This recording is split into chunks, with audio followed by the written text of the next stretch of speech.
Hey y'all. Alright, so this is part 2. How my mom's fiance killed her 3 days after proposing to her. So I told y'all May 21st, my mother said yes, and she was overly excited. We talked multiple times, even sat on the phone the day before, May 23rd. We sat on the phone for like 17 minutes talking about how she wanted her wedding. So fast forward to May 24th at about 3:40ish in the morning. I received a call from her fiance, and he started the conversation off by saying, you need to call your mom. You need to get your mom. She just left walking. I simply told him, well, you need to go get my mom, because my mom not from there. She shouldn't be walking. She shouldn't be in no area that she not even familiar with. Like, that don't even sound right. He said, you just call your mom phone, because she left it here and I'm looking for it. I need to find it. So I said, if my mom don't have her phone, why would you let her leave walking? Like, this is still not adding up to me. But it's almost 4 o'clock in the morning. I gotta go to school in the morning, so I'm not really thinking full-blown nothing bad about it, because I had my mom's location, so I checked the location just to make sure that the phone was still at his house like he said, and the phone was still there. But I'm not understanding how she lost, how he said that she lost her phone in the house and they was looking for it, and then they start arguing, and she left walking. So I asked him, okay, well, what y'all arguing for? It's 4 o'clock in the morning. Like, y'all should be asleep by now. He like, cause your mama drunk.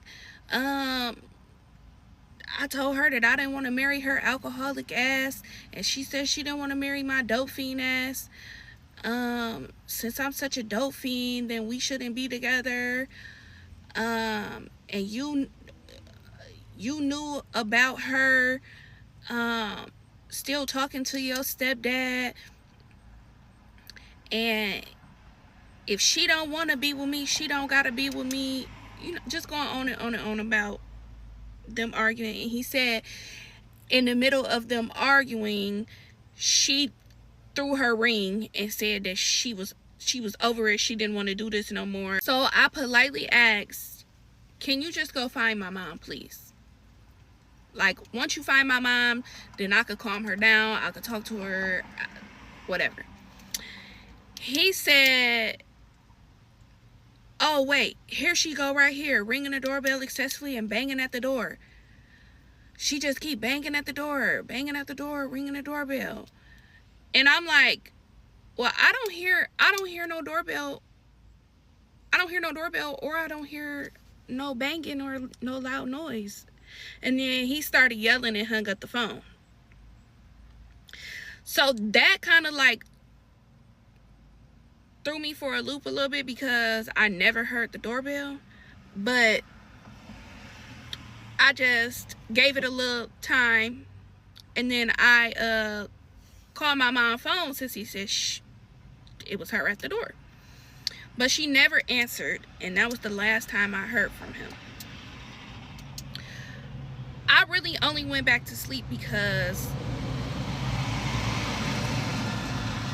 they do a lot of arguing. So I feel like this was kind of just like the norm for them. Like, so I went back to sleep, not knowing that I would wake up and my life would be completely ruined.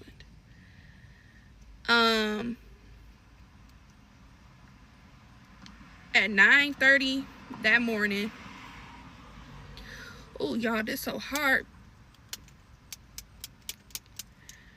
Whew.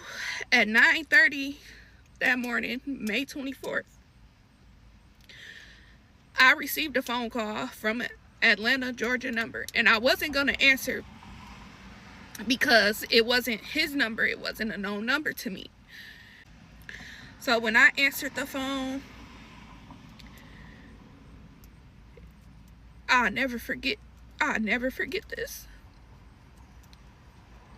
The man said,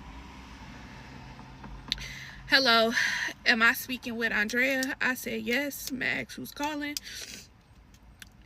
He said, I don't remember his name.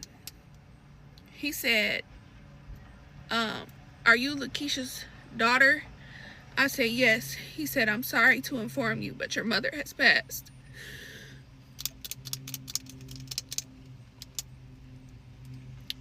My entire body went numb. I didn't understand what he was saying. I couldn't process what he was saying. Yeah, I'm sorry. And I said, "Well, how did she pass? What is going on?" And he said, "I'm sorry, but it was a self-inflicted gunshot wound to the head."